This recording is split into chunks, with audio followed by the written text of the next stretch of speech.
Welcome back to Bear's Fish. Today I would like to continue our conversation with Jamaica's fish keeping about our experiences in keeping fish. If you have not checked out this gentleman's channel, go do so.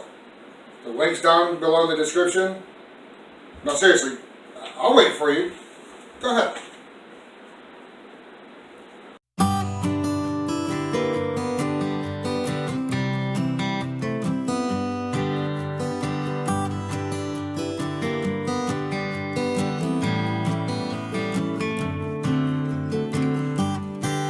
Since you made it back here from his channel, let's continue on with the conversation. So, what got you into fish keeping? Hi BS Fish, this is Riley here. Thank you for inviting me on the channel. Respect my brother. Cool.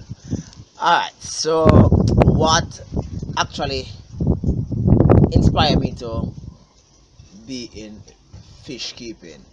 I have been in fish keeping for several years. I've taken a break. I usually rear pigeons, and then dogs, then fish.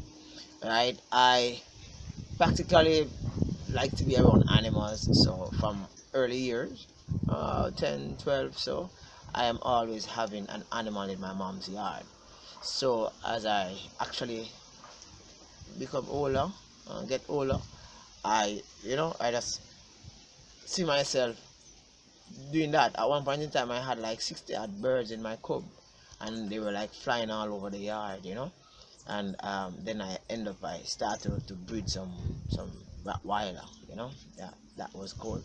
Then I to fish, then from fish to dog again, then bird, then coming back to fish again. So that's practically it as far as myself and this hobby. The journey began when probably about 12.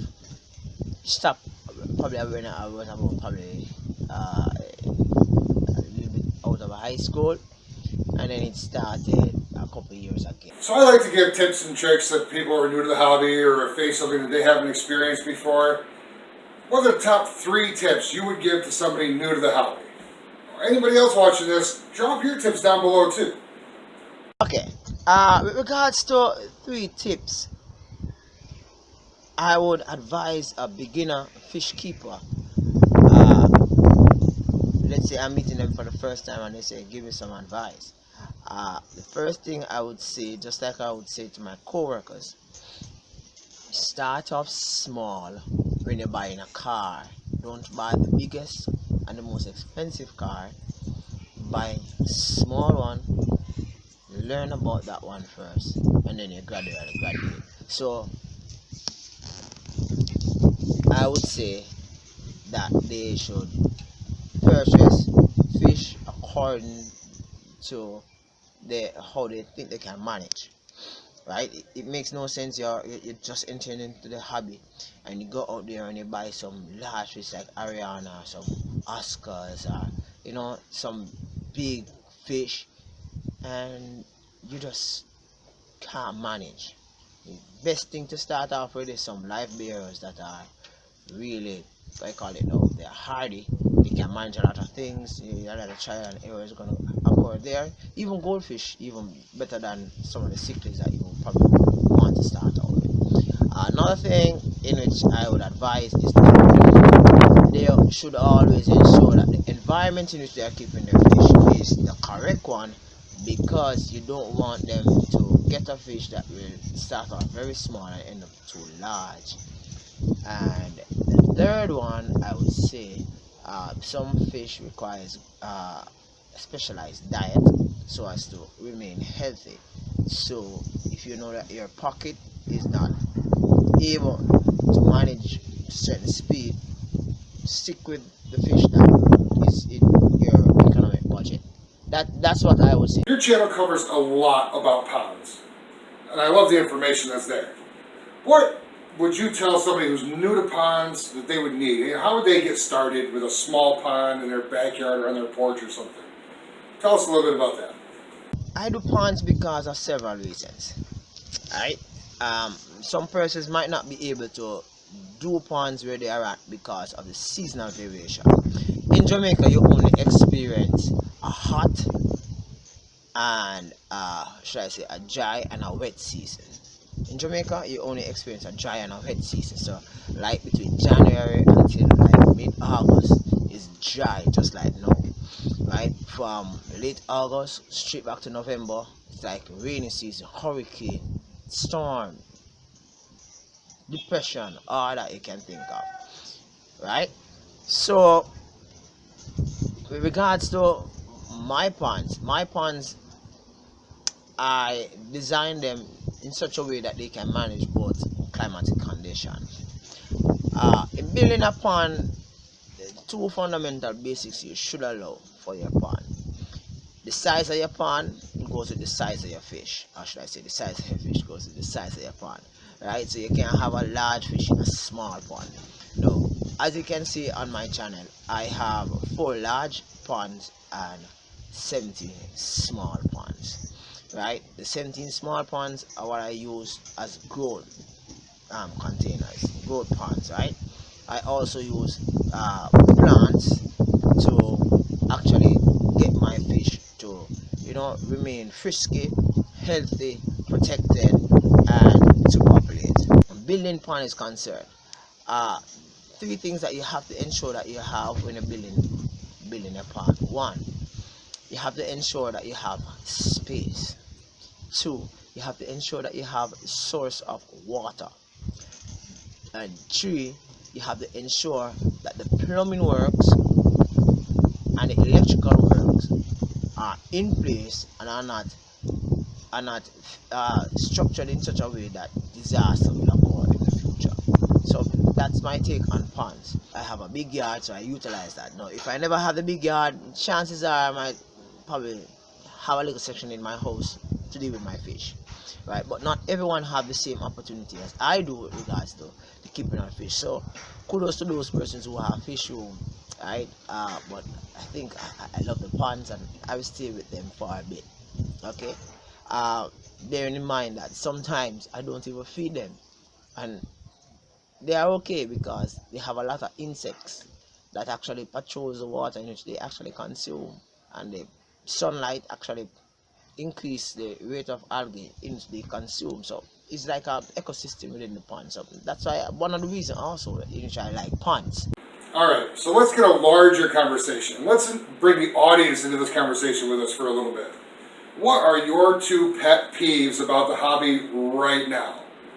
Everybody out there watching, take a minute after you hear this gentleman's awesome response, and please tell us your pet peeves down below. I want to hear your thoughts on this. What's going on in the hobby right now that's driving you crazy? I know pet peeve about fish keepers. Um, I like the enthusiasm of new fish keepers, right? I like it when they are bursting with energy and they have a lot of ideas, right? Because sometimes, regardless of what you may think, you don't know everything. And with these new fish keepers online on YouTube, you get them ideas and you can actually pick them up and say, hey, I used one of your ideas and it worked that way, that way. And it's awesome. It's an awesome feeling helping somebody to, reach that point in their life where they feel a sense of success, right? My other pet peeve is that sometimes they actually introduce you to some fish that you have never ever seen before in your life, because this fish farm community extends far beyond you can think of. Specifically Spain, Mexico, USA, Canada, England, wide cross section. So you have a lot of different type of fish keepers who have a variety of experience. Trust me. Alright, so without using names, I have no idea what you have available down in your area for fish stores, whether they're like these big chains, kind of like we have here in the US, in combination with the smaller time people, or if you just deal with small hobbyists or whatever. But when you're talking about a chain, don't use the name. What do you see that the chains are doing right now that are influencing this hobby in a negative way? I mean, our small time dealers here are doing some great things to help this hobby. They're really giving out good information. They're coaching new aquarists. The big boxes, we're not seeing that so much. What's your experience with that? With regards to pet shop, one thing I hate about pet shop is when they tend to cram so much fish in one space. They cram a lot of fish in one space because they say that they are about business and they're not about taking up space with small amount of fish. I mean, one of my pet shop in which I sell fish to says that that's the supervisor, should I say the manager, it says that she doesn't want any convicts whatsoever, no color, no convicts. And the reason why she doesn't want any convict, because she doesn't have any space to put them in by themselves. So she would mix up some Demonzone with some Menganos here. And last time she mixed the Demonzone with some small Oscar. The Oscar got a whipping, right? But these are some of the issues. Another thing is that I've seen where in which in pet shop, I have actually gone beyond the actual place in which I should go, right? Where they actually put every tree tank filtered by a different system. So therefore, if you purchase a fish from this tank, all the fish in here might come really healthy. But because a bad fish is in another tank, and you identify that bad fish, you don't want that bad fish. So what happens is that the water is still circulating. So therefore, chances of that fish becoming infected is even greater because it's on a system that is just going around and around. So those are two of the things that I don't like about pet shops. Well, I don't know if that happens where you are, but it happens. If you decide to drop a comment in response to his answer for that, or if you decide to give up your own experience, don't use any names and keep your comments clean. Remember, we have children watching. You already know the answer to this one from me, but what's your favorite fish and why? With regards to my fishing, which I love the most, as I said in part one, I love Oscars because Oscars are muscular, sturdy. They are not as aggressive as the Demonzone, believe it or not, and they are not as aggressive as the Jack Dempsey. The only thing that is beating the Demonzone is that the Demonzone is very small. Doesn't grow as big as the Oscar, right? But the Demonzone can manage any fish its size, even the peacock, right? But the Oscar, I just love it, right? Yes, it grows very big. Yes, it's very aggressive at times, but it works well with other fish. It works well with more fish than, let's say, the Jack Dempsey, right? Because if you put a Jack Dempsey and a Oscar together, chances are, size for size, the Jack Dempsey is going to beat up the Oscar. But probably other persons have different. Perspective on this one. All right, can you give us a couple of quick tips for care on ponds and/or aquariums, or both? With regards to Oscar, right? I love to keep fish species only. The reason why I might actually group some fish together is because I am trying to change out the different type. I'm trying to change out the different type of fish I have to different, some cichlids are some fish that actually grow very large, right? So I might be grouping some guppies or some swordtail or mollies together, but I like to have species only, right? The thing about caring for these fish, number one thing is that they have to have a hiding place, because when they are hungry and they see something fine running in front of them, they're gonna consume it, right? Another thing in which I like about these fish is that these fish can tell you the water quality. Whenever the water quality is not good, you see them huddling in a corner, right? And you can say, yes, water, something wrong with the water. And as soon as you change the water or do something with the water to make the water good again, they're all over the place. Some fish will just sit there and just die, but they're swimming still, but they're just one section, right? They are very colorful. I'm talking about the guppies, mollies, and swordtail. And swordtail come in probably about 20 or more variety. Yeah, guppies mollies have several varieties also, right? So the molly that you have, you can just plus 19 or plus another 20 to that, the amount of species they have, hyphen, the different variation in color, the different variation in tail, different variation in size, in width. It's so splendid, it's so cool, right? But I love life bearers. Life bearers gives you a sense of accomplishment because practically they breed very quickly. They are not so, they don't really demand so much time, let's say like the goldfish or other egg-laying fish. I don't like using a script, but for this next one, I want to make sure that it's very clear what I'm saying. So I'm actually going to read straight off the paper. A lot of our viewers are hobbyists. Some with small spaces and tiny tanks. Some with MTS, multiple tank syndrome. Indoor ponds of every size. One thing we all have in common is the love of fish keeping. Your channel has inspired many in the hobby and entertained plenty who are not ready to set up their first tank or pond just yet. I want to thank you for the collaboration and for being such a great fish keeper.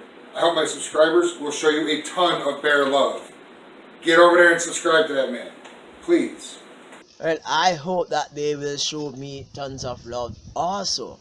One thing for sure I can say, right, is that fish keeping in Jamaica is not only for those persons who have channels. You see, when I had issues with my fish a few years back, I went online and I searched YouTube and I found a channel and I understood a little bit more how to manage certain situation.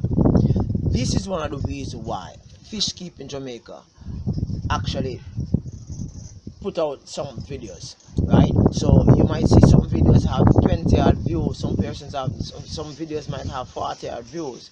I'm not perturbed by the amount of views because some may don't like, remember the channel will be on for a bit. I don't tend to take it down. So therefore the next 5 years chances are same videos that you see for 50 views might end up without 50,000 because persons face different problems and for every problem you have different solution. So therefore Fish Keep in Jamaica try to offer a variety of solution for you. Thank you very much for having me. Do have a wonderful day. I enjoy myself. Peace. Good. Alright fish folks, thanks for spending some time with us. Don't forget to like, share, and subscribe. Hit that bell down below so you get notified on every video we have coming out. Follow us on Instagram, Twitter, Facebook. Please keep coming back. Bring your friends, bring your family, bring your little children. We want to teach them how to keep fish. You want to make them spend all of your money in the fish store. Have a great time. I'll talk to you later.